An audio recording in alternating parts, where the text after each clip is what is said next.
Now, I want you to please sit back, fasten your seatbelts, raise your tray table to the upright and locked position, and don't forget to wear your mask for the entire flight, according to new FAA regulations. Okay, the title of my book is We Love to Fly and How It Showed, and it was published by the Ladd Custom Publishing Company in Beaufort, Georgia. Journey back in time with me as I share some memories from my 31-year career with Delta Airlines that began in 1966 as a flight engineer on the Douglas DC-6 and DC-7 and ended at retirement as an international captain on the Lockheed L-1011.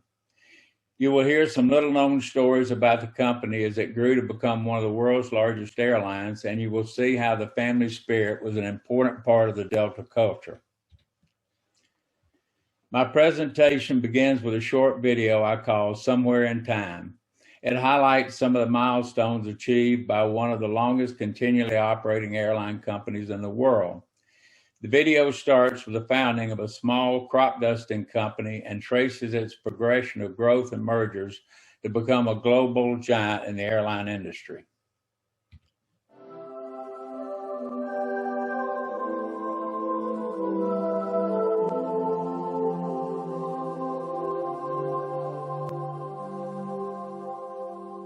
Where there is time, there is tomorrow. Somewhere in time, all sorrows pass to memory. And so the end is the beginning. Somewhere in time we are as we're meant to be.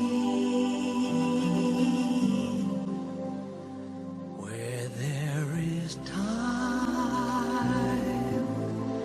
there is a circle.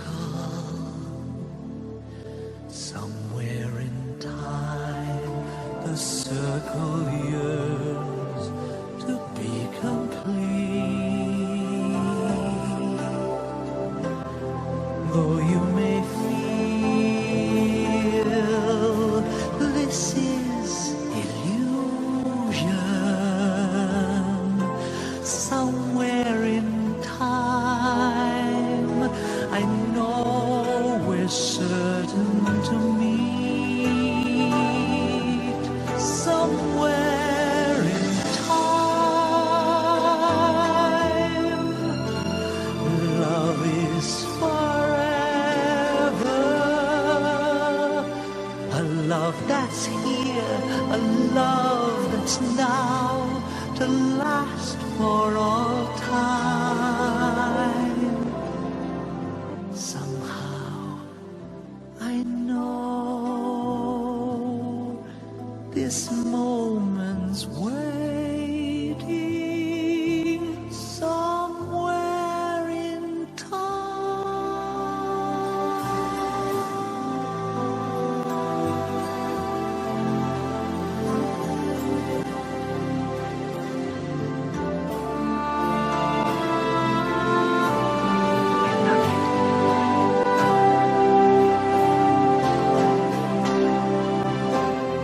where there is time, there is a circle. Somewhere in time, the circle will be complete. Somewhere in time, love is forever.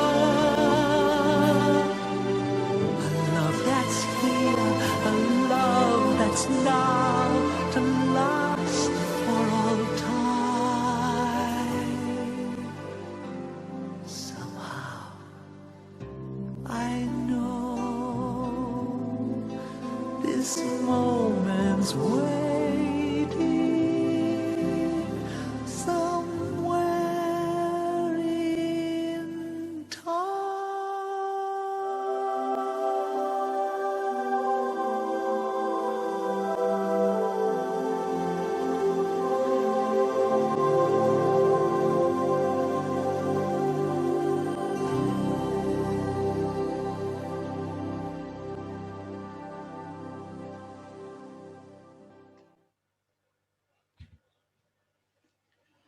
The first chapter provides a glimpse of Delta in the early days, starting with its predecessor, Huffdale Industries, founded in Macon, Georgia in 1924.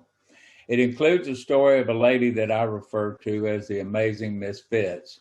She was a young woman from upstate New York who started working for the crop dusting company in 1926 after it moved its headquarters to Monroe, Louisiana. Catherine Fitzgerald was an important part of the organization, and she was the one who suggested the name Delta as the company began passenger service in 1929. She was the first woman to serve on the board of directors of an American airline. Catherine moved to Atlanta in 1940 along with the company's founder, C.E. Woolman, to help establish the city as the headquarters for Delta. Ms. Fitz served as executive secretary to Mr. Woolman until his death in 1966. She continued as the executive secretary and assistant treasurer for Delta until she retired in 1968. Catherine lived alone in a small garage apartment near the airport for over 40 years before a hip injury forced her to move into a nursing home. When Miss Fitz died in 1987 at age 89, people were shocked to learn that she had accumulated a stock portfolio containing shares in large oil companies, aircraft manufacturers, and over 125,000 shares of Delta stock valued at $5 million. Since she never married and had no heirs, her entire estate was left to the Catholic Church. Still sitting in her garage was a 1969 Chevy Bel Air with 23,000 miles on the odometer. As principal founder of the company, C.E. Woolman led Delta's steady growth for 40 years, from the world's first crop dusting operation to a place of leadership among the nation's scheduled airlines. He died about 6 months after I started flying for Delta. We never met, but Mr. Woolman was larger than life. Everyone had a story about Mr. Woolman. His credo for Delta was, any individual or business that is completely honest in all its dealings is likely to succeed. One of his most frequently quoted sayings was, no one person is an airline. An airline is a team. It must be bound as closely as a devoted family. Company employees and retirees still refer to themselves as members of the Delta family. Mr. Woolman's hobby was growing orchids. He enjoyed giving them to employees on special occasions, such as graduation from flight attendant school, as pictured below. As the company grew, it caused Mr. Woolman considerable dismay that he could no longer remember each employee by name. After his death, a completely restored 1925 Huffdale Industries was presented to the Smithsonian Institution in Washington by the employees as a memorial to their dedicated leader. On December 15, 1939, Gone with the Wind premiered in Atlanta at the Lowe's Grand Theater on Peachtree Street. An enormous crowd numbering 300,000 people stood outside the theater and cheered as celebrities braved the cold to participate in a brief radio interview. Published in 1936, Margaret Mitchell's epic novel was an instant success. It won a Pulitzer Prize in 1937. The film broke every attendance record as it packed movie houses across the United States and won 8 Academy Awards. When adjusted for inflation, Gone with the Wind is still the highest grossing film of all time. What is the film's connection to Delta Airlines, you might ask? On the first anniversary of the premiere, the Lowe's Grand Theater was preparing for Vivien Leigh and other stars to arrive for a celebration in the packed theater. Plagued by weather delays, the American Airlines flight from California was some 14 hours late arriving Nashville, where the movie stars would connect to the Delta flight for the final leg of the journey. Captain Charles Dolson was in command of the DC-3 as it approached Atlanta with his weary passengers. After several attempts to land in the dense fog, Captain Dolson was forced to divert to Augusta, Georgia, just as the party was about to begin at the Lowe's Grand. The flight returned to Atlanta the next morning and was greeted by thousands of cheering fans at the airport. The stewardess, Bertie Perkins, was one of the 10 adventurous young nurses hired in Delta's first stewardess class just a few months earlier. Captain Dolson was promoted to chief pilot the next year and went on to become the only pilot to ever serve as CEO of the company. In one chapter, I talk about the pilot hiring process that included a psychiatric interview with Dr. Sidney Janis. Delta relied heavy on his recommendation. When entering Dr. Janis's office, pilots were offered a seat in a rocking chair. Prospective pilots were obsessed about the rocking chair and assumed it was a test. Did you rock continuously, which might indicate anxiety? If you rocked in response to a question, did that mean the question hit a nerve? Finally, after many years, someone found the courage to ask, "What's the deal with the rocking chair?" Dr. Janis said his wife disliked the rocking chair and didn't want it in their house, but she thought it would look nice in his office. The rocking chair is now located in the Delta Flight Museum. I offer a glimpse of life as young single airline employees living in a section of College Park that we affectionately call Sin City. Other chapters are devoted to stories about flying conditions prior to the jet age. In the 1960s, all newly hired pilots with Delta started out as flight engineers on the DC-6 and DC-7. The flight engineer was responsible for operating and monitoring the systems of the aircraft. Automation has eliminated the need for flight engineers on modern airliners. The DC-7 I first flew some 55 years ago has been recently restored and takes center stage in front of the Delta Flight Museum in Atlanta. After a lifetime of service that ended as a chemical firebomber from 1980 to 2000, their aircraft was retired. It had not flown in almost 20 years when it was purchased by the museum. I devote an entire chapter telling the year-long saga of preparing the aircraft for its maiden flight to Atlanta. The video about this historic event I call Bringing Her Home.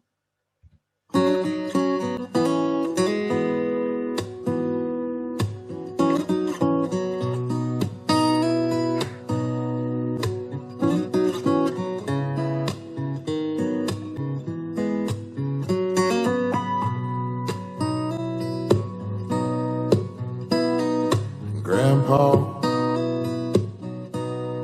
tell me about them good old days. Sometimes it feels like this world's gone crazy. Grandpa, take me back to yesterday, when the line between right and wrong didn't seem so hazy. Did lovers really fall in love to stay and stand beside each other come what may? Was a promise really something people kept, not just something they would say? Did families really bow their heads to pray? Did daddies really never go away? Whoa, whoa, Grandpa, tell me about them good old days.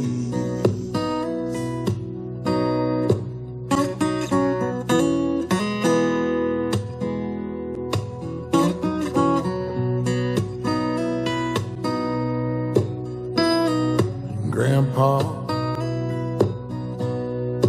everything is changing fast.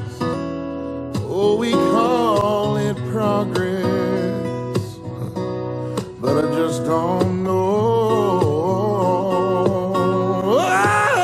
Oh, Grandpa, let's wander back into the past and paint me a picture of long ago.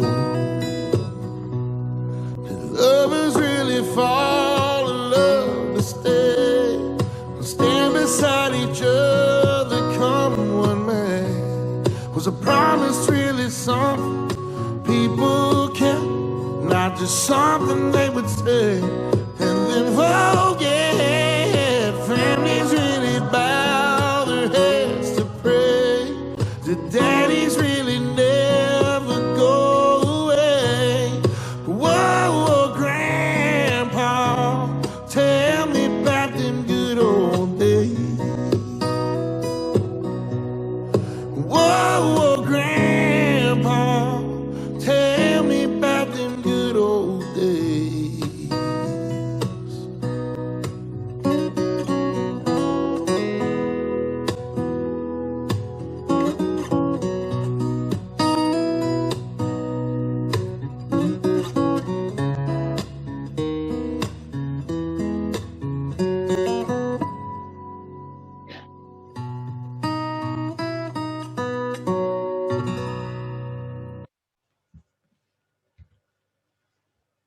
Another chapter looks at the situation in the late 60s and early 70s, a time that marked the end of the all-white flight attendant ranks and the all-white, all-male cockpit crews. The Civil Rights Act of 1964 outlawed segregation and forbid employees to discriminate against minorities. 2 years later, Delta hired Pat Murphy, its first African-American flight attendant. She retired in 2001, completing a 35-year career. In 1968, Sam Grady, a soft-spoken Army pilot, became Delta's first black pilot. Sam was legendary to many aspiring African-American military pilots who often called to ask for his advice. Connie Boland was a Delta flight attendant who grew up on a farm in North Carolina. Introduced to flying while in college, it was not until she met her husband that the opportunity to fly became a reality. With her husband, Delta Captain Ed Boland, as mentor, Connie became a pilot in 1978.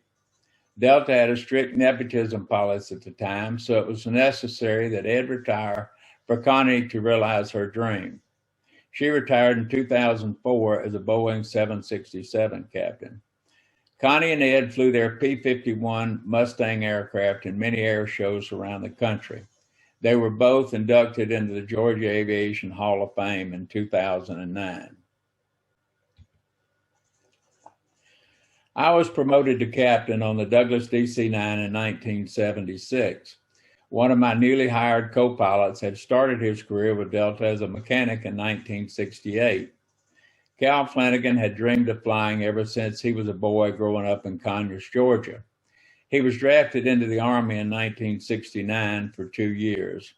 After being discharged, Cal used the GI Bill and cash from his Delta salary to pay for pilot training at a time when few other African-American pilots were flying airliners. He became a pilot for Delta in 1976.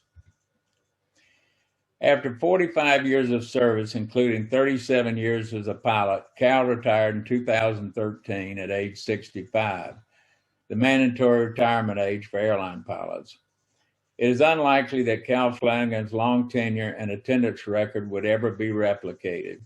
During his career, Cal served as a senior flight instructor, line check airman, and Delta's first African-American international chief pilot in Atlanta. And he never took a day of sick leave in 45 years. After his retirement, Delta produced a video paying tribute to Captain Flanagan. I never remember wanting to be anything else except a pilot. Kids at school, they tell you, black people don't fly planes. I remember going to my guidance counselor. So Flanagan, I hear you're going to go to college. What do you think you could be? And I told him I wanted to be in aviation. He said, oh, you'll never do that. 7 years ago, I went on this trip. The captain came back and I kind of noticed, oh, he looked like me. Thomas appeared in the door. 23-year-old kid that was starry-eyed about a 777. Delta was at the top of my list, but I was experiencing difficulties trying to make it to the next level. He was saying, don't give up, continue to work hard. I want to see you here at Delta. His words were like a guiding light, like a torch that I carried with me. I put every ounce of energy I had into preparing for that interview. They asked me, why Delta? And I told them the story, and I said, and there was this captain there. His name was Cal Flanagan. Cal Flanagan. It was later on when I found out Cal was the #1 pilot at Delta Airlines. He's a big deal. And so we're in this room waiting for the final verdict. The gentleman comes in, he calls one of the individuals from the group. The gentleman comes out. I didn't get it. The team next door said the next guy that we have seems to think that he knows you. So we're looking at each other like, okay, who's next? Mr. Witts. I walk in, and the first person I see standing at the front of the conference table is Cal. The assistant manager said, Cal, would you like to be the one to present Thomas with his job offer? And made the speech that the HR people normally make. I said, you earned the right to be here today. This is the culmination of your life's work, and the one that inspired it is telling you he's proud, and it's official. Can you write that? That's one of those moments in life that makes it worth living, you know. When's the last time you saw Cal? The last time I saw Cal was on the day of the interview. What if we could help you surprise Cal to thank him? Let's do it.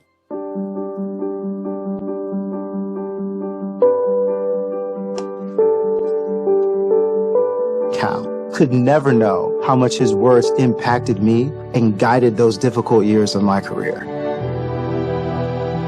In my 34th or 35th year at Delta, when I was chief pilot, we had what we call a PSOR report.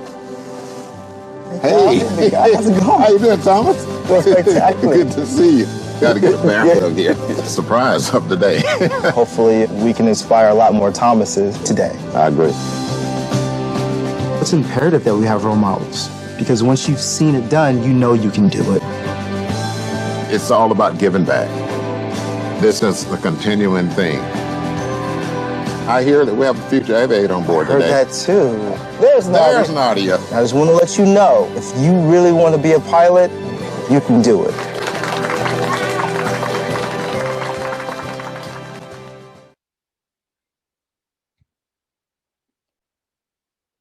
Aircraft hijackings presented a huge problem for the airlines in the 60s and early 70s. The first hijack in the United States occurred in 1961. In response, President John F. Kennedy ordered security officers to be deployed on certain high-risk flights, but this did not deter the hijackers. Between May of 1961 and the end of 1972, there were 159 hijackings in American airspace. Multiple hijackings occasionally happened on the same day. Many people think airport screening started after 9/11, but that is not true. On July 17, 1970, New Orleans International Airport became the first airport to perform behavioral profiling of passengers and to use magnetometers to detect weapons. In 1973, the FAA instituted universal physical screening of passengers. Everyone had to pass through a metal detector and have their bags searched. I tell the story of Delta Flight 841 that was hijacked to Algeria in 1972. Delta paid a $1 million ransom to a group of hijackers who commandeered the DC-8 on a domestic flight from Detroit to Miami. This was the highest amount of ransom ever paid for an aircraft hijacking. After the passengers were allowed to the plane in Miami, the aircraft was flown to Boston for refueling and to board an international navigator for the flight to Algiers, since Delta had no international flights at the time. The aircraft and crew members, along with the ransom, were safely returned to Atlanta. 4 of the 5 hijackers were captured in Paris in 1976. After 40 years on the run, the long arm of the law finally found the 5th hijacker living in central Portugal in 2011. Some of the most enjoyable years of my aviation career started in 1990 as I began flying across the Atlantic to many destinations in Europe and beyond.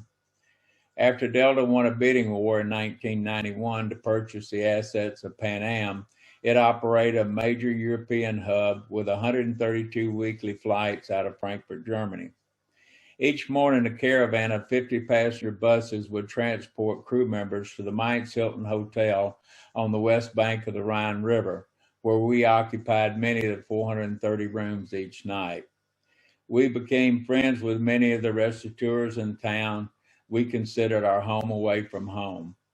I share some of my fondest memories of these experiences in the chapter I call There'll never be another Mainz. That Night Over the Hindu Kush is a chapter devoted to the events that occurred on a flight from Frankfurt to Delhi, India. It was the first flight after the Pan Am acquisition to operate on the northerly route to India using the Delta call sign. At the time, the name Delta Airlines was unknown in this region of the world, even to air traffic controllers. Our flight path took us across the former USSR, over several Soviet republics, and then south over Afghanistan. As we crossed the boundary controlled by Kabul Air Traffic Control, we were denied clearance because of a misunderstanding regarding our authority to fly in Afghan airspace. A successful bluff with assistance from a Russian air traffic controller resolved the situation and allowed us to proceed, thus avoiding the possibility of a refueling stop in the mountainous region of Central Asia during the middle of the night.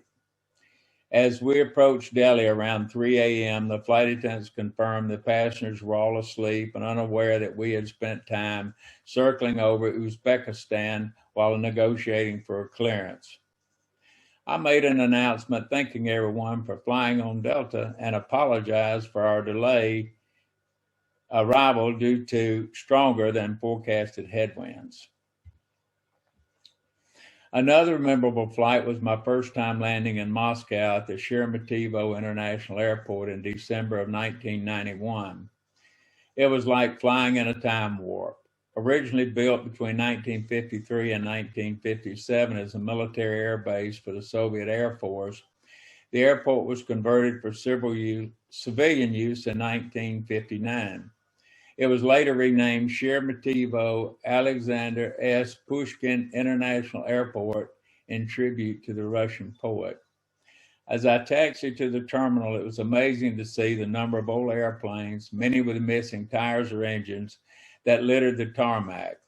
I remember thinking, this is the country we feared for so long?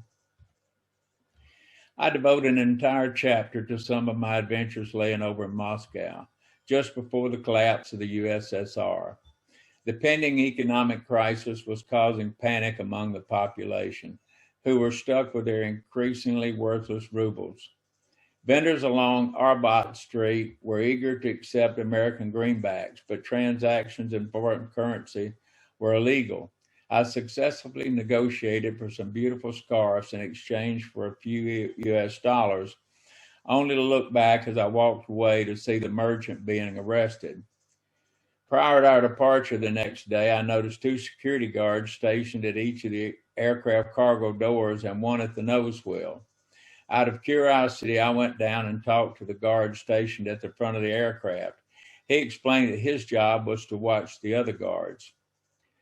My book gives more details about how I experienced life in Moscow before the hammer and sickle flag of the Soviet Union flying over the Kremlin was replaced with the flag of the Russian Federation on Christmas Day in 1991.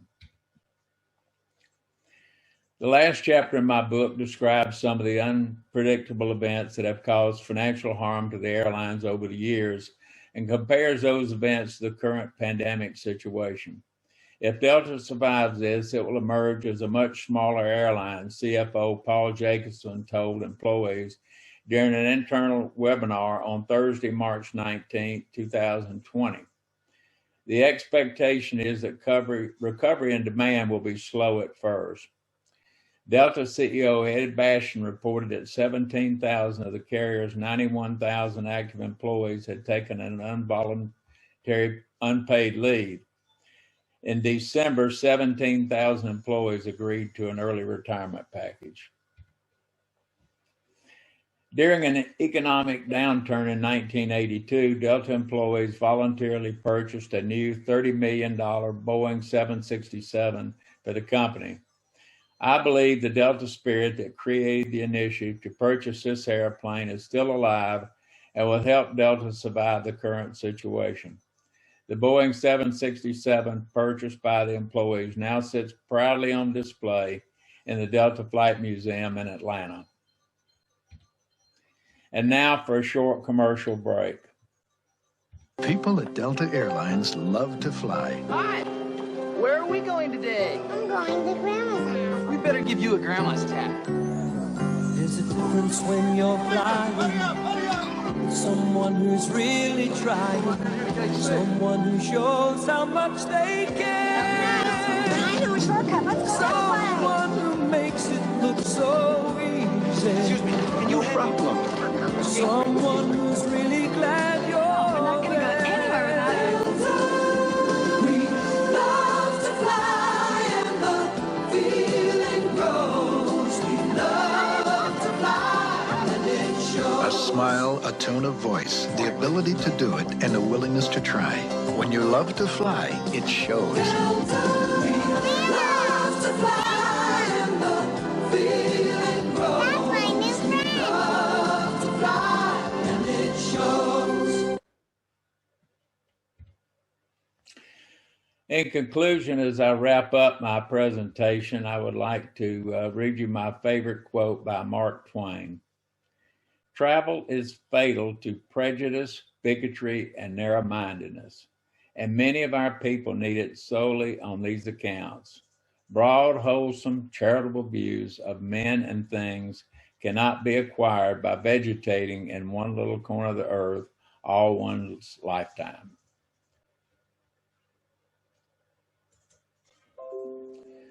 All righty, that concludes the presentation. Let me go back to gallery view, and you can unmute yourself and I'll be happy to take any questions you might have.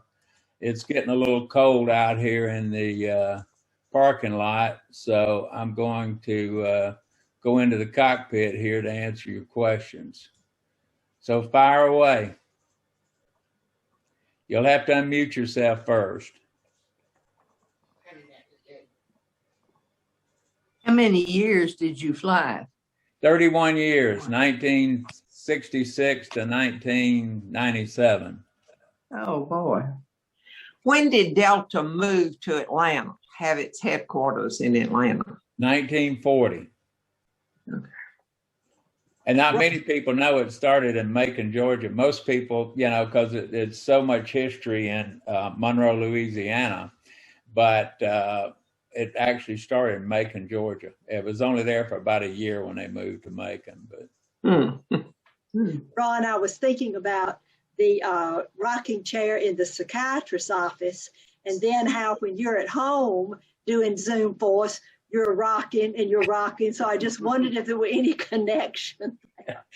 No, but I tell you what, I just locked my chair this morning so it wouldn't rock. Because when I did this presentation, the Kiwanis Club, Jeff was on it, and he called me up after. He said, "Dad, you did a great job." But he said, "Now I know where Taylor and I get our rocking from you." He said, "You rocked during the whole meeting."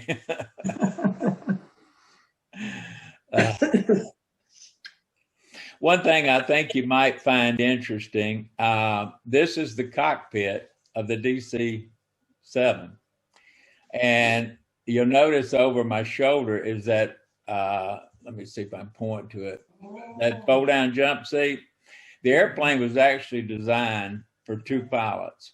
And after it was already built, then the CAB, which it was called then, which was a forerunner of the FAA, decided to require a flight engineer on it. So instead of going back and redesigning the whole airplane, they just stuck this jump seat right in the doorway. Here's the cockpit doorway. And this jump seat folded down and folded back up. And so the flight engineer would fold that seat back, close the door and lock it, and then undo the seat and sit on it.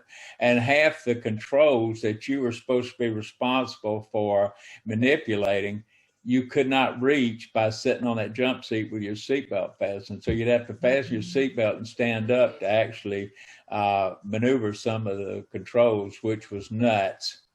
But if you'll look now, that was, like I said, that was in 1966. And let's see if I've got the right one. I think that's it. This is the cockpit on an L-1011, which I retired on. Now you can see up here the 2 pilot seats. This right here was a flight engineer's panel. And of course, that was actually designed to have a flight engineer. So all the controls for the fuel, air conditioning system, everything to do with the airplane was on this panel right here. And he sat sideways and you know, worked all the controls. So now that was in 1997. So then if you fast forward from that until today, this is the cockpit of a Airbus 350, which Delta just took delivery of. And if you notice, there are no controls to fly the airplane. There's a little joystick. So now instead of having a yoke that you do here, it's like a video game. You have a yoke to work with. And it's kind of hard to see it in this picture, but you see there are no instruments up there. They're all a bunch of TV screens.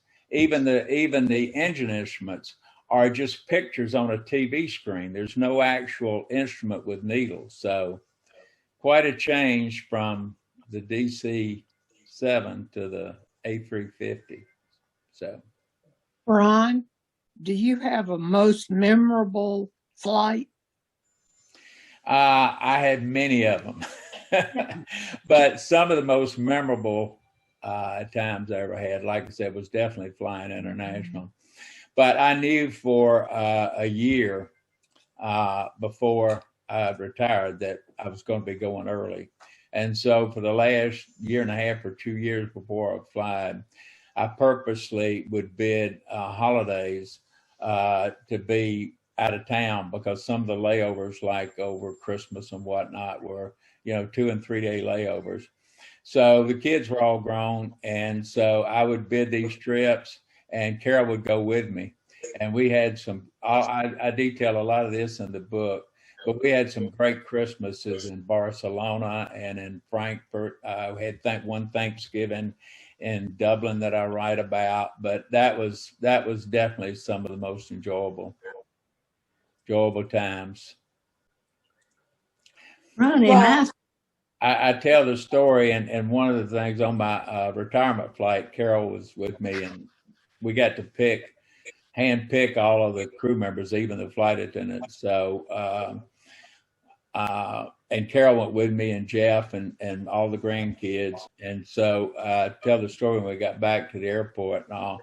I said, you know, Carol, I had told Carol I didn't want to be emotional about this. I wanted it to be an enjoyable experience.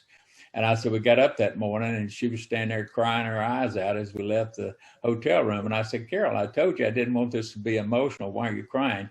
She said, no, I'm just thinking this is the last time we'll ever stay in this nice of a hotel room free.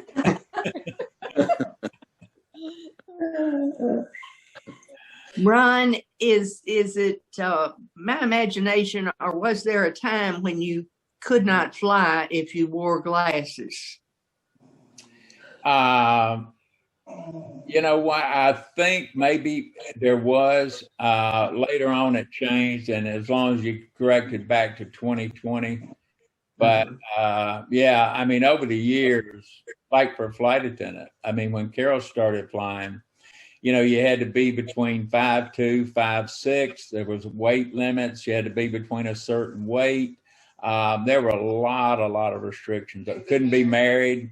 You know, there were a lot of restrictions that went away for pilots and flight attendants over the years. Yeah.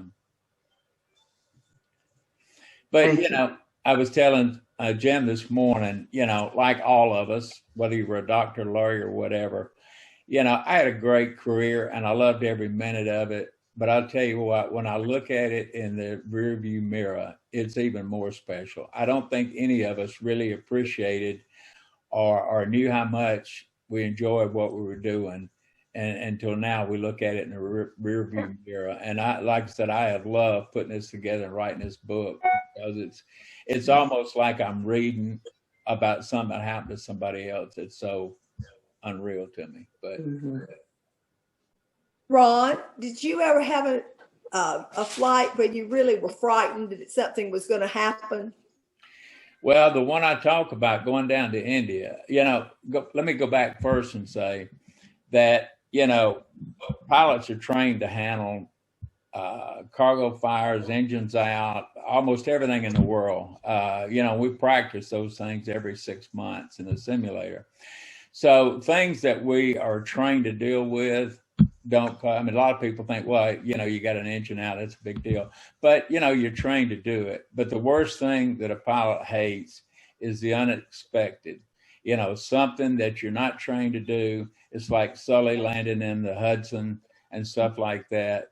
There's a Delta, I do a whole chapter in my book about a Delta 1011 that took off from San Diego going to LA, and they didn't know it, but when they did the control check, the cable that operated the elevators got stuck in a full nose up position. So when they took off, the airplane started climbing and they had no control over the pitch. They couldn't get the nose down. And at the last minute, just before the airplane stalled, the captain, out of lack of, you know, what else to do, pulled two of the engines back on the wings and pushed the center engine all the way forward, which the position of the engines caused the nose to come over. They flew that airplane to LA, and the only way they could control altitude is by pushing the engines up and back and forth, and landed safely in LA. They tried and tried and tried to duplicate the simulator after that, and nobody ever successfully managed to get the simulator back on the ground. So those type things are the things that, you know, cause pilots a lot of apprehension. And for me, that night, in the middle of the night over, you know, Afghanistan was probably one of the most nerve-wracking because, you know, I didn't go into all the details on it, but anyway, we came close to having to land at a mountainous airport in the middle of the night that was closed, 230 people on the airplane. And I mean, we were within probably 10 or 15 minutes of having to do that when we finally managed to resolve the situation, got a clearance. And Carol just said, tell them how you did it. Well, we had called Atlanta. A lot of countries in the world charge airlines a tax to overfly their country. And they call this an overfly permit. And you have to arrange for it in advance. You have to pay for the tax. And then in our paperwork, we have the actual permit with us with a number on it in case, you know, we need it. And so as we started to go into Afghanistan, they asked for our overfly permit. Well, we got out our folder to look for it. And we had our overfly permits for a lot of the countries in there, but there was not one for Afghanistan. And so we told him, well, you know, we didn't think they required an overfly permit. And yeah, they did. And we said, okay, well, let's check. So we got on the radio right quick and called Atlanta, the dispatcher, and said, hey, you didn't put our overfly permit. He said, well, Afghanistan don't require an overfly permit. And we said, well, yes, they do. And he said, well, it's news to us because we didn't know they did. And I said, well, we've just been turned around. We're heading back into Russia without a clearance and declared an emergency. So, you know, we need to come up with something pretty quick. So we kept talking to them back and forth. So finally they came back and said, oh, okay, we found it. Said, listen, tell them your overfly permit numbers 30320-6001. So we talked to the Russian controller and told him about it. And he said, let me call him on the telephone and see if I can negotiate and all this and that. So anyway, they came back and said, okay, turn around. They're going to give you a clearance. So we turned around, went on through. We got to India. I was livid. I went in. First thing I did after I got off the airplane was I called dispatch. And I said, you know, we came very close to having to land back up there at Tashkent. I said, why in the world was that paperwork not in our flight plan? And he said, they don't require an overfly permit. And I said, well, what was the number you gave me? You gave me the number of the permit. He said, no, that was the zip code of the general office. He said, we figured there was nothing to lose by bluffing. If they didn't buy it, then you're going to have to land anyway. So anyway, so we got our clearance by giving them the zip code of the Delta general office in Atlanta. Anything else? All righty. Well, I guess that concludes the Bible lesson for this Sunday. I need to relate this somehow to a Bible lesson since it's Sunday school. So I guess I'll say I was certainly praying that night over the Indian Kush. Well, this was wonderful, and I just think of the responsibility that you as pilots had every time you entered that cockpit, and glad that there are folks like Ron Stowe who have been flying us all these years. So thank you for sharing with us. And for those interested in your book, that information is in the email that came yesterday. So thank you, Ron. You're welcome. And you know what? As far as responsibility concerned, most pilots always look at it. If I get myself there in one piece, all of you sitting behind me are fine. That worked. Thank you, guys. Thank you, Ron.